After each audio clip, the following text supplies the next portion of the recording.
Hi there BookTube, this is just a quick video, I promise. So I wanted to do something a little bit different on my channel, and I wanted to let you guys know a little bit more about me and the other hobbies that I have and the other things that I do. And if that is of interest to you, I would love it if you would share in the comments below, and I may continue doing videos and updates and show you what kind of projects and things I'm working on at the minute.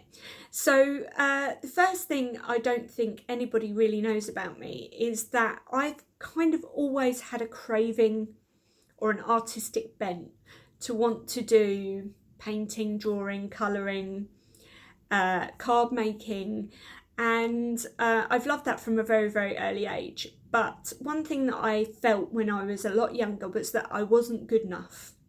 This wasn't implied at all. I was never told that I wasn't good enough. I did GCSE art and I got a C, and I had amazing art teachers throughout my education.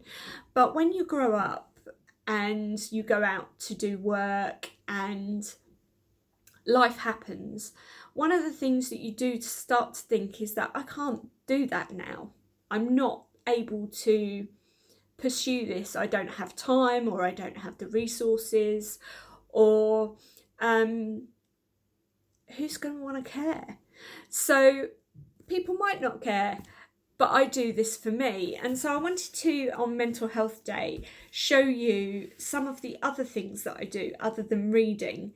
And if it's of interest, if it's something you want to know more about, if you'd like to see more of what I'm doing, please let me know in the comments down below. And as I say, I'll carry this thread on to future videos. I'm not going to make it a regular thing, but maybe an update 2 or 3 times a year, maybe, if that's of interest. So the first thing that I do is I actually dabble in a little bit of drawing, and this is one of my pieces that I'm working on at the moment, and it's a bit stylized, it's not lifelike, it's not intended to be, but I got my inspiration from a picture on Pinterest, and from there I drew by eye the actual shape of the lion himself, and then I began to do the colour work. Now, the colour work has been done using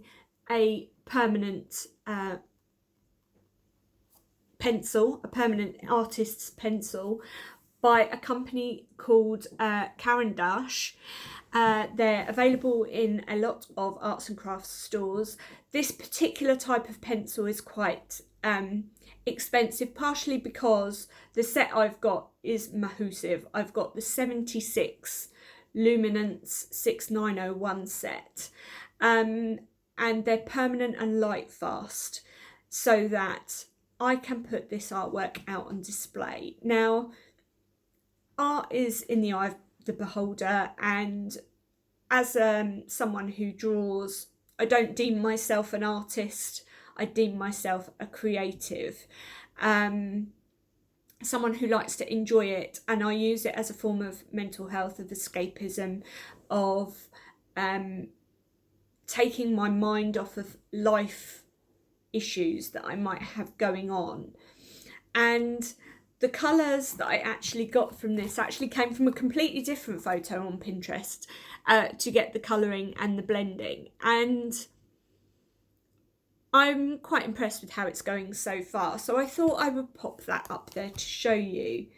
That might stay as just one piece, but sometimes I also do something called art journaling. Now, unfortunately, I haven't got anything available at the moment to show you, but I hope to in the next couple of weeks, and I will do an art journaling video for you,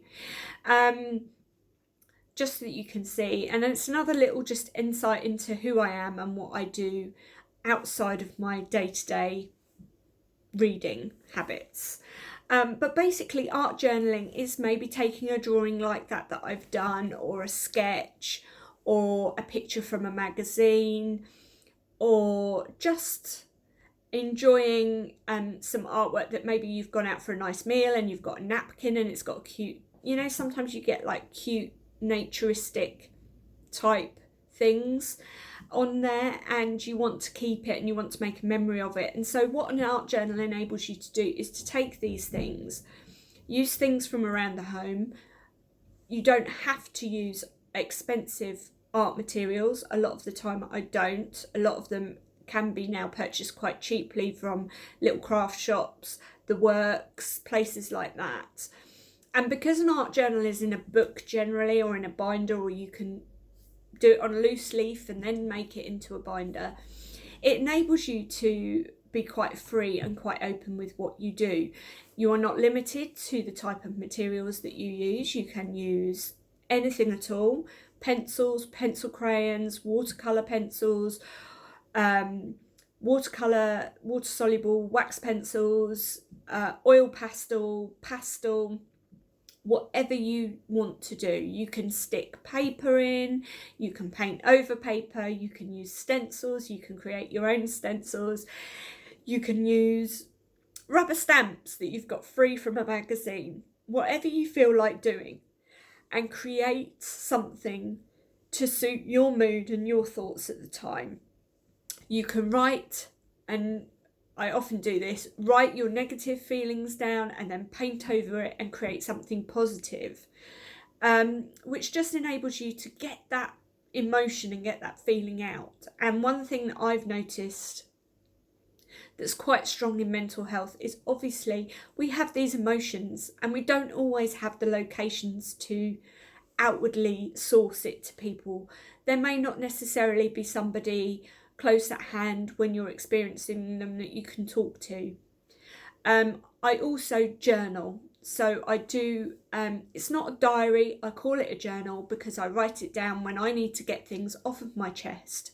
And that will be in my passion planner, it might be just in a bog standard notebook. And sometimes, as I say, it's behind my art journal. So that's one of the other things that I do. And a new thing, which I've just recently started, is I've been to my local library that do a wonderful number of events. And they've kindly allowed me to be an events volunteer for them. And I met a gentleman today called Brian Turner, who is a creative writer. And he has got one book published. However, his reasoning for doing the chat today was not actually to promote us to write, to publish, to become a career. If that's something you endeavour to do, then obviously he endorses that wholeheartedly. But to get us as a people, if we feel that we have a story to tell, if we feel we have a number of stories to tell, if we just feel we want an outlet, an expressive outlet, is to do creative writing. And from that, I have now got myself a book from the library. I cannot quote how good it is, but this is just a jumping point for me. So this is a complete write a novel course, and it takes you through various different sections. I know that there are people out there on YouTube who are doing it for a career, or are trying to get a career from it, or already are well-established, well-published authors like Jen Campbell, for example. But the reason that I'm doing it is not to get a career out of it. I'm doing this for my mental health.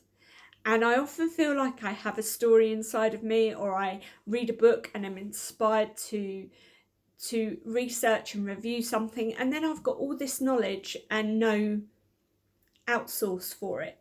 So I have decided that I am going to try and start some creative writing for my mental health. I know there are things out there on YouTube where you can do challenges and, you know, writing months and various different bits and pieces like that. I'm not that grade yet. I just want to get my creative juices flowing, and I just want to get some of that emotion from up here, maybe on the page, and just allow myself another outlet. So that's all the things that I do to keep my mental health. I'm very open about my mental health. I'm open to asking or answering questions that you might have. Predominantly mine is anxiety driven and depression based. I regularly have been on periods of medication to help, but I have found that some of these other things are a good distraction and redirection of my energy to a more positive source. It may not work for everybody. If you feel you need help, I ask you wholeheartedly to reach out to someone that you care about. Or if you aren't able to talk to anybody or feel you can't talk to anybody, please reach out to maybe somebody that is more anonymous, like the Samaritans or Mind. There are resources and people out there who are happy to help and to offer a shoulder. Please don't suffer in silence. Please talk. And happy Mental Health Day. Take care. Bye.